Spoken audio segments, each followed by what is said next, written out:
During the inaugural edition of the Miss Grand Philippines in 2023, mainit ang laban sa mga noong heavy favorites and frontrunners na sila Shannon Tampon, Herly Nicole Budol at si Michelle Arceo. Pilit pinagsabong ang tatlong ito sa pagnanais ng mga Pinoy pageant fans na makuha ang kauna-unahang Golden Crown. Si Shannon Tampon na isa ng pageant veteran galing sa Bardagulan edition ng Binibining Pilipinas noong 2021. Si Michelle Arceo naman masasabi na rin nating pageant veteran nang galing na at nakakorona na sa bakura ng ALV Pageant Circle at ang pinakamalakas na candidacy nga ni Herlyn Budol na hindi pa nga siya sumasali sa 2022 Binibining Pilipinas, siya na talaga ang nais ng mga pageant fans na ipadala sa MGI. Bagamat hindi niya nakuha ang title na ito sa Binibini noong 2022, nag-first runner-up naman siya at noong 2023 sinubukan niyang sungkitin ito. Only to find out nang ibibigay sa kanya ay ang sinasabi ng mga pageant fans na sumpang tourism title. Hindi nakuha noon ni Shannon ang corona, sa halip ginawa siyang reserba at punestong first runner-up, habang si Michelle naman hindi nga target crown ang ibinigay sa kanya. At ang main crown nga o ang pinag-aagawang pinakamataas na corona ay ibinigay sa noong hindi kilala,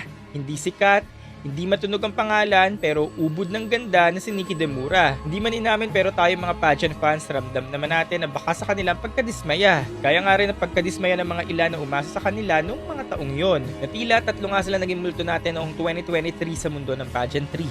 At natapos nga ang taon, hindi naging maganda ang bunga ng desisyon na ito dahil nga na-unplace ang Pinas sa Miss Grand. Sabi nga ng mga karamihan ng mga pageant fans, hindi talaga pwede mag-experiment, hindi tayo pwede magpadala ng newbie pagdating sa Grand. Kaya naman the following year nakuha agad ng ALV Circle of Pageant at tamang timpla at ibinigay ang corona kung nasaan ang pulso ng masa. Ngunit naging mahirap nga rin ang laban niya dahil pilit silang pinagbangga ng noong representante ng Pampanga, na kung saan ang katumbas naman ngayon ni CJ Opiaza ay ang ngayong representante ng Pampanga na si Emma Tiglao, na pilit naman binabangga sa lugar na nirepresenta ni CJ noon ang probinsya ng Zambales. At wala naman duda, lahat naman mag-a-agree ng 2025 edition ng Miss Grand Philippines ay battle muli between Zambales and Pampanga. Bagamat nasa competition muli si Shannon Tampon at Michelle Arceo, mahusay sila, pero para nga sa mga pageant fans, pagdating ng linggo nakakandado na ang top crown. At kung may imitate nga muli ang nangyari noong 2023, mukhang isang Nikki ulit ang kayang sumilat ng corona. At kung kandado na nga ang top contender na si Emma Tiglao for the Grand Crown, ang second heavy favorite naman ay inaasahang makukuha na ang second top crown. Ngunit hindi nga magiging madali kay Anita ito dahil nakaamba nga dito si Shannon Tampon. Isa pa nag-aabang sa corona na ito si Bea Macleland. Habang hindi na nga pwede sa RHA crown si Michelle Arceo dahil nanggaling na siya dito,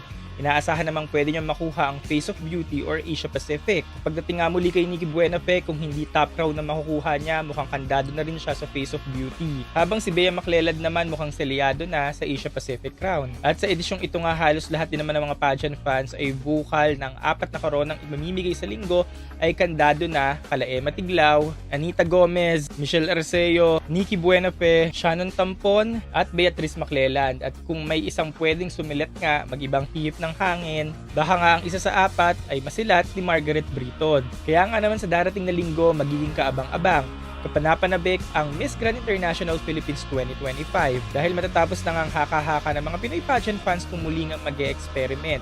Susugal, susunod sa pulso ng masa, ibibigay nga ba sa babaeng may 5 Bs? Ano nga ba magiging batayan ng kokoronahang susunod sa pinakaunang Miss Grand International ng bansang Pilipinas?